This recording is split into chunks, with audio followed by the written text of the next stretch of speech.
Muy buenas noches. Este es un capítulo más de su programa Cine Mexicano, su historia. En este capítulo vamos a platicar sobre la carrera cinematográfica de Emilio "El Indio" Fernández en la década de los años 50 y sus películas más representativas en esta década. Acompáñenos.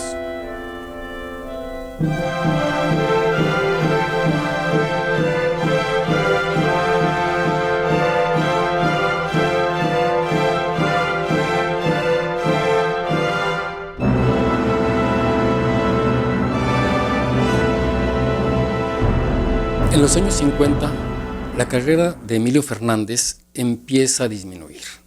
Me estoy refiriendo a su trabajo como director. Las grandes glorias que había obtenido en los años 40 son reconocidas, pero en cierta manera podríamos decir que los productores ya no le confían su gran película. Sus estrellas, María Félix, Dolores del Río, Pedro Armendáriz, ya están instalados en otros ámbitos. Pero afortunadamente, hacia finales de los años 40, Emilio Fernández encontró una pareja de actores que le dieron una de sus grandes películas. Me refiero a Columba Domínguez y Roberto Cañedo con la película Pueblerina. Pueblerina es filmada a finales de los años 40. La belleza de Pueblerina, el mismo Emilio Fernández no logró superarla cuando hizo una segunda versión. Pero, por fortuna, esta pareja que había encontrado con esta película Pueblerina, la estuvo trabajando para las siguientes producciones. Y en los años 50 es la pareja que va realmente a caracterizar el cine del Indio Fernández. No porque haya hecho una gran cantidad de películas, sino porque son los que en cierta forma tenían más el toque de lo que el Indio quería decir. Hacia los años 50, algunos consideran que el cine del Indio Fernández ya estaba fuera de época, lo veían anacrónico.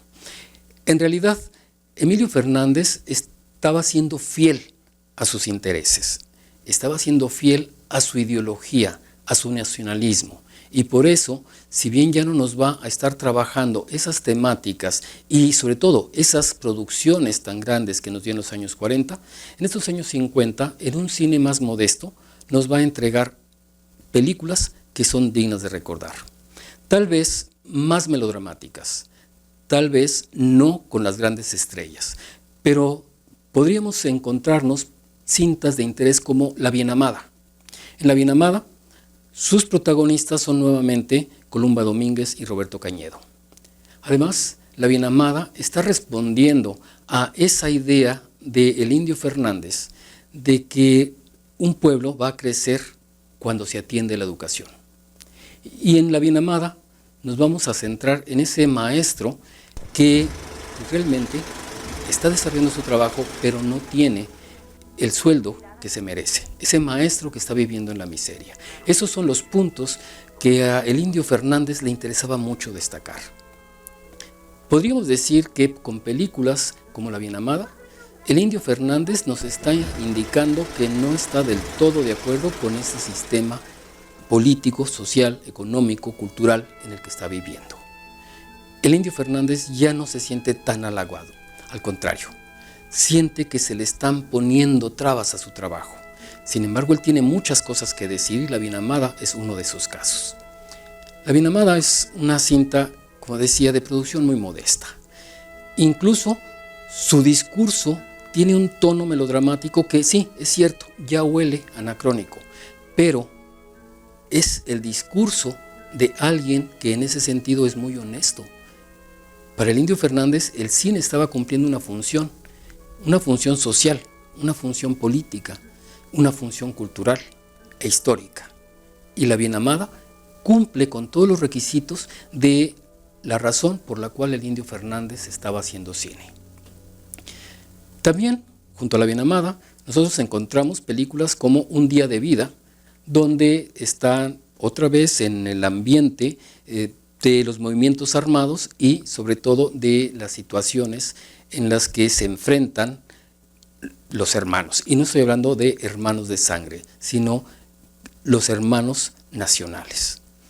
Es ahí en Un Día de Vida donde también empezamos a sentir que todos esos gritos de júbilo que nos estaba dando el Indio Fernández en los años 40, ya en los años 50 se sienten un poco de desaliento. El Indio Fernández siguió trabajando este tipo de temas porque él estaba convencido de que era necesario insistir en ese pasado nacional y también era necesario insistir en cómo los hermanos nacionales estaban luchando unos contra otros y que realmente la situación no iba para bien. Por eso es que La Bien Amada y Un Día de Vida son dos películas que tendríamos que revisar, siempre pensando en cuál era la idea que el Indio Fernández tenía sobre el cine y su función social.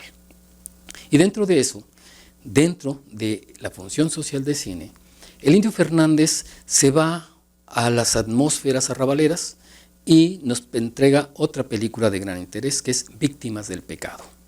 El ambiente del cabaret ya lo había trabajado en la excelente Salón México. Marga López le había dado uno de los grandes personajes que instalaron todavía más alto el nombre de el Indio Fernández. Ahora, en Víctimas del Pecado, el Indio Fernández se está metiendo a un mundo en el que también tenía una estrella que era la que regía, Ninón Sevilla. Así que había que compaginar el mundo en el que se movía los personajes de Ninón Sevilla con el mundo que quería mostrar el Indio Fernández. Y lo logra. Lo logra porque lo mismo está luciéndose en Ninón Sevilla, que están apareciendo esos ideales del Indio Fernández. Habrá a quienes no les agrade del todo el final de Víctimas del Pecado, porque pues, no es un final que esté a tono con el resto de las películas que protagonizaban Ninón Sevilla. Sin embargo, sí está a tono con los ideales del Indio Fernández. Víctimas del Pecado nos lleva con un personaje que, viviendo en el mundo del cabaret, viviendo la explotación de los cinturitas, viviendo la explotación de los clientes del cabaret, tiene un espacio para atender a un niño que ella recoge, un niño que al principio de la película habían tirado al bote de basura. Y entonces ahí estamos viendo dos líneas en el personaje de Ninón Sevilla. Y es que esa línea maternal que no le habían trabajado en otras películas, el Indio Fernández la va a llevar hasta su punto máximo. Y entonces, Víctimas del Pecado, al final se va a convertir en todo un elogio al Día de las Madres, con esa parte final en las que el personaje de Ninón Sevilla es perdonada de los delitos que ha cometido y es reintegrada a la sociedad. Ese es gran parte del discurso del Indio Fernández. Y entonces Víctimas del Pecado se inscribe plenamente en el cine fernandista. En un momento vamos a continuar platicando sobre esta etapa de los años 50 del Indio Fernández.